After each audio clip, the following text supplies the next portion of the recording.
Salut tout le monde, dans cette vidéo, on va parler de la problématique de la délivrabilité des emails et de ce qu'on peut faire pour avoir un email qui arrive à coup sûr dans la boîte mail de notre destinataire. C'est parti.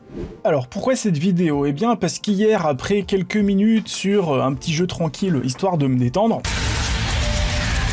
j'ouvre ma boîte mail Digital Cookie et là je tombe sur ça.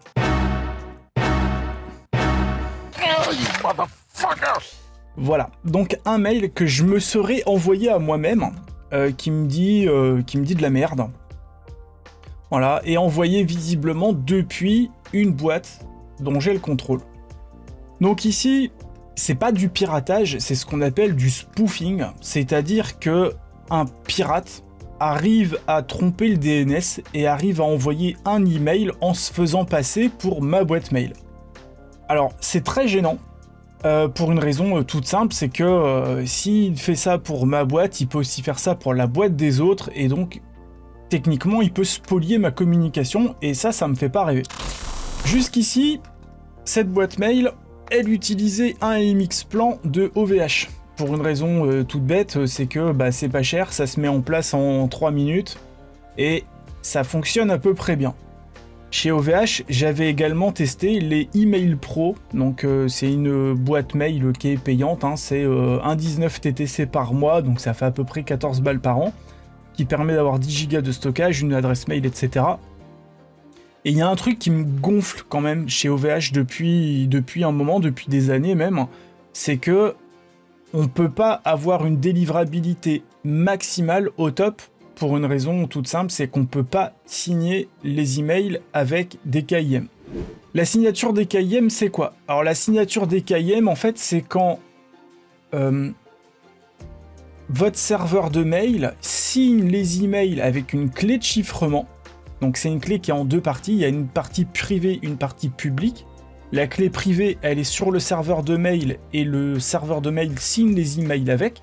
Et la clé publique, c'est un enregistrement DNS, et quand votre destinataire reçoit son email, son provider email voit que le mail est signé avec une clé privée, il va regarder si la clé publique correspond, et si ça matche bien, il va dire ok, ce mail-là provient bien du serveur de mail de ce domaine-là, donc c'est un mail auquel je peux faire confiance.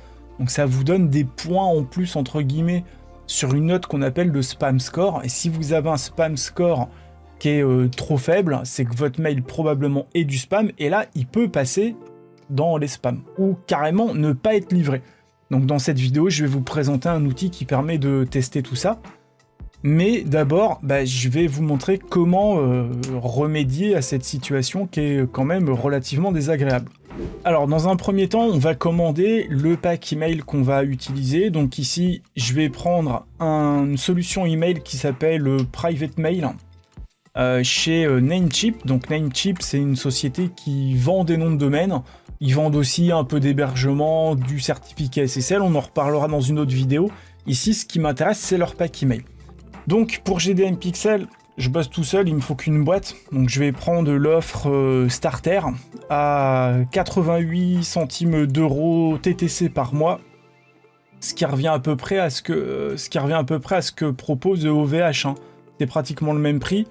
Je vais avoir un tout petit peu moins d'espace, mais au moins je suis sûr que mes emails y vont arriver. Donc là, je vais cliquer sur le bouton Get Email. Au niveau de la commande, je vais bien préciser que je vais utiliser un domaine qui est chez un autre registrar, parce que ici le domaine il est chez Gandhi. Je vais me connecter, je vais entrer le nom du domaine que je veux utiliser, donc ici c'est gdm-pixel.fr. Donc là l'outil va juste vérifier que le domaine existe bien, je vais lui dire utilise ce domaine. Ensuite je vais cliquer sur le bouton continuer à droite, je vais lui dire que je veux uniquement une seule boîte. Ajouter au panier, voilà. Le reste, les autres options, vous prenez rien, hein. Il n'y a rien de nécessaire, d'autant plus qu'on va pas utiliser leur DNS. On confirme la commande et on règle. Voilà, donc mon paiement vient de se terminer. Et là, on va attaquer la partie qui va être un petit peu plus technique, c'est-à-dire la gestion de la config côté DNS. Vous allez voir, ça va pas être si long que ça, mais il faut absolument le faire, sinon ça fonctionne pas. Alors dans un premier temps, vous voyez que quand j'arrive sur la page avec le récap, j'ai un bouton qui me dit créer les boîtes mail. Vous pouvez aussi le retrouver depuis votre interface dans Private Mail. Alors dans un premier temps, avant de créer mes boîtes mail, je dois modifier mes enregistrements DNS. Donc je me rends chez Gandhi, je vais dans ma zone DNS, donc je vais chez Gandhi parce que mon domaine est chez Gandhi bien entendu.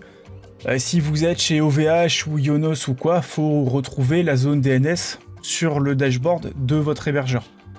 En général, c'est dans domaine, zone DNS ou enregistrement DNS comme ici. Donc, l'outil me dit que je dois créer 2 enregistrements type MX. Donc, je vais faire ajouter un enregistrement. Le type, c'est MX. Voilà. L'adresse, ici, c'est mx1.privatemail.com. Et le sous-domaine, vous voyez, hostname il dit arrobase. Donc arrobase, c'est rien en fait. Donc là, nom d'hôte, arrobase, c'est-à-dire rien, point, le nom de domaine, la priorité 10 et le nom d'hôte, mx1.privatemail.com. Faites bien gaffe, mettez bien un point à la fin. Si vous mettez pas de point, ce sera mx1.privatemail.com, votre domaine. Donc ça marchera pas. Donc là, il faut bien ajouter un point. Voilà, donc ça c'était pour le premier. Je dois en créer un deuxième, toujours de type MX, pour rien.gdmpixel.fr, priorité 10. Le nom d'hôte c'est mx2.privatemail.com, on met bien un point à la fin. On va cliquer sur créer, et je dois également créer un enregistrement de type texte. Donc là, je vais faire ajouter un enregistrement de type texte. Pour mettre ce qu'on appelle le SPF, c'est Sender Policy Framework, si je dis pas de conneries. Donc c'est ce qui permet de dire à un réceptionnaire d'email que les serveurs de privatemail.com sont autorisés à envoyer des emails pour le domaine gdmpixel.fr. Voilà, et je clique sur créer. Donc vous avez vu, il n'y a que des copier-coller à faire, c'est pas méchant. Et donc, pour m'assurer que ça se propage bien, je vais me rendre sur What's My DNS. Donc, si vous avez suivi la formation sur la gestion du DNS, normalement, vous n'êtes pas trop dépaysé. Voilà, et ici, je vais vérifier ce qu'il a pour les MX. Et je vais cliquer sur Search. Si j'ai pas fait de conneries, je vois que ça pointe vers 10 mx1.privatemail.com. Donc là, je suis bien. Donc là, ma propagation DNS est en train de se faire. Et donc, logiquement, ici, je vais pouvoir créer mes boîtes mail. Alors, une fois que j'ai fait ma vérification sur What's My DNS, vous voyez ici en statut, j'ai encore Not Activated. Pourquoi ? Parce que la propagation est en train de se faire. C'est pas passé partout. Donc, faut attendre peut-être 5 ou 10 minutes. Ça va dépendre aussi des DNS que vous utilisez. Ce que j'ai fait hier chez Digital Cookie, en 5 minutes, c'était réglé, parce que j'ai un DNS Anycast que j'ai pas ici, donc là, faut que je prenne mon mal en patience. A few minutes later. Alors, quand la migration DNS est effective, quand vous rafraîchissez la liste de vos souscriptions au private email, on n'a plus je sais plus ce que c'est écrit, note active ou quoi, on l'a en active. Donc maintenant, on va pouvoir créer nos boîtes mail. Donc très rapidement, je vais tout en bas, je vais cliquer sur Create Mailbox, et donc la boîte mail que j'utilise, c'est charles@gdmpixel.fr. Je vais lui assigner un mot de passe. Voilà, je vais coller mon mot de passe. Donc j'assigne un mot de passe à ma boîte mail, je vais lui attribuer tout l'espace disponible, je vais cliquer sur Save Change. Ensuite, ce que je peux faire éventuellement, c'est lui rajouter des alias. Donc là, je vais cliquer sur Manage Aliases et je vais ajouter un alias sur Contact. C'est-à-dire que si quelqu'un envoie un mail à Contact, ça arrivera bien sur ma boîte charles@gdm-pixel.fr.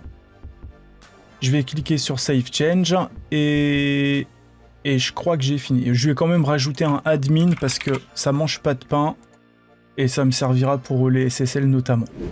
Voilà, donc maintenant que ça c'est fait, il me reste un truc tout bête à faire, c'est rajouter l'enregistrement des KIM que je vais retrouver un petit peu plus bas. Donc là, vous voyez, on a Email Security, DKIM, et je vais pouvoir cliquer sur Show DKIM. Je vais récupérer l'enregistrement DNS, je vais cliquer sur Copy ici. Je vais le coller dans un bloc-notes à côté. Et maintenant, je vais ajouter ça en tant qu'enregistrement texte sur ma zone DNS. Donc je retourne sur ma zone DNS, je vais cliquer sur ajouter un enregistrement de type texte. Le texte, c'est la grosse chaîne de caractères que j'ai floutée pour des raisons de sécurité évidemment. Et ici, il faut que ce soit, d'ailleurs j'ai fait n'importe quoi, il faut que ce soit sur default._domainkey.gdmpixel.fr et la valeur, faites pas comme moi, c'est uniquement ce qu'il y a entre guillemets. Donc vous virez bien le guillemet, parenthèse et le point virgule qu'il y a. Vous prenez uniquement ce qui commence par VDKIM1 et après il y a plein de blabla. Vous enlevez juste à la fin le guillemet fermant, parenthèse, point virgule. Et ensuite on va cliquer sur créer. Voilà, donc là, ce que ça a fait, c'est que ça a bien greffé l'enregistrement DNS sur ma zone DNS, et la clé privée qui est ici sera envoyée par le serveur qui va signer le mail. Et c'est ça qui va me permettre d'avoir un bon score de délivrabilité. Alors si je veux aller encore un petit peu plus loin, histoire de me faciliter la vie, je peux configurer ce qu'on appelle l'autodiscover, pour que les clients mail découvrent automatiquement quel serveur de mail j'utilise pour la config d'un client mail comme Outlook. Donc là, je me suis rendu sur la doc de Namecheap. Et là, il me dit Private Email DNS Record Setup for Domain Registered with Third Party DNS. Donc on va prendre ça. Et il va me donner les adresses que je dois rentrer. Voilà. Et donc là, j'ai 3 CNAME supplémentaires à créer. Donc voilà, donc je vais vous montrer vite fait, je vais en faire un. Donc je vais ajouter un enregistrement de type CNAME. Ici ça doit être mail.gdmpixel.fr et donc c'est un nom de remplacement pour privateemail.com. Là encore, vous ajoutez bien le petit point à la fin. Voilà, et du coup j'en ai 2 autres à faire pour autodiscover et autoconfig. Bon, vous avez compris, hein, c'est pas méchant. Hein.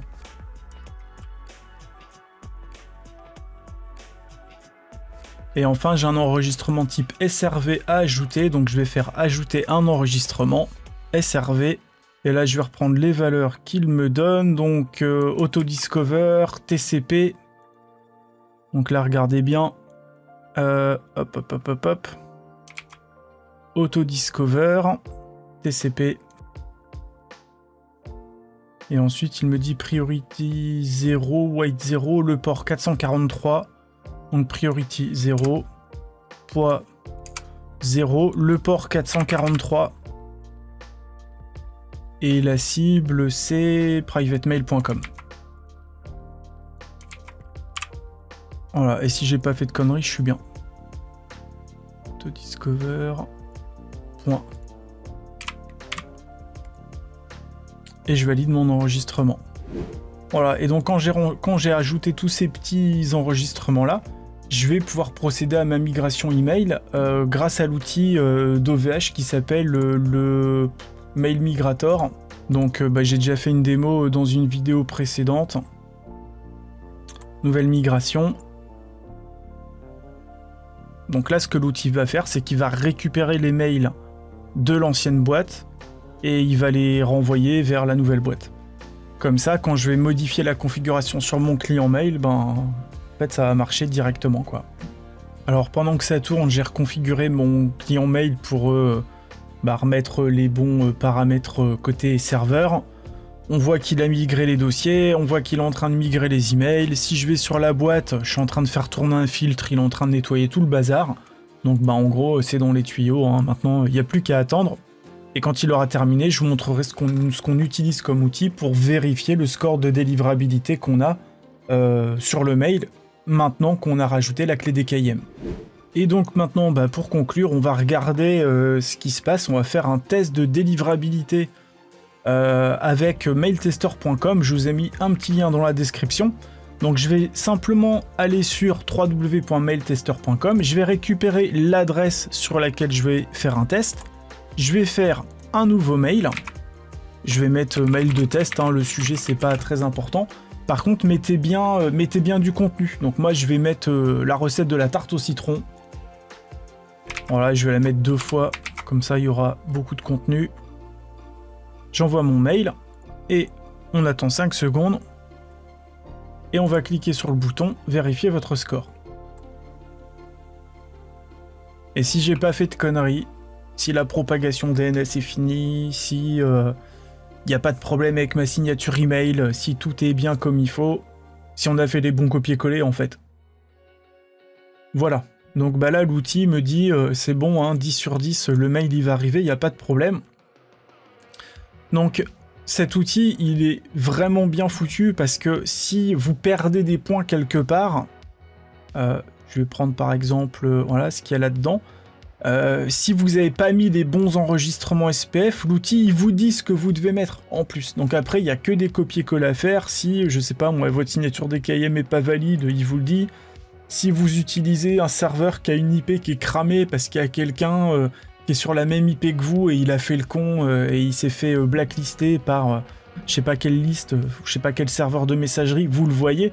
Donc il y a juste à lire et après vous faites des copier-coller, vous les mettez sur Google puis vous vous documentez un petit peu. Perso, j'ai tout appris grâce à cet outil uniquement et à ce que j'ai pu lire après sur des forums. Voilà, donc vous avez vu le changement de mail et l'ajout des enregistrements DNS, la clé DKIM et tout, ça a pris moins de temps que d'attendre la propagation DNS, donc faut le faire, en fait, c'est ce que je suis en train de dire. Si vous utilisez des boîtes professionnelles, ça doit arriver chez votre interlocuteur, ça doit pas passer en spam ou quoi. Si ça passe en spam, ça fait pas sérieux. Et puis si ça peut vous éviter de vous faire spoofer votre boîte mail et de recevoir du spam à la con, c'est toujours ça de prix. Voilà, si vous avez des questions, pensez au Facebook, pensez également à vous inscrire à la chaîne YouTube. Et puis je vous retrouve plus tard dans un autre tutoriel. Salut!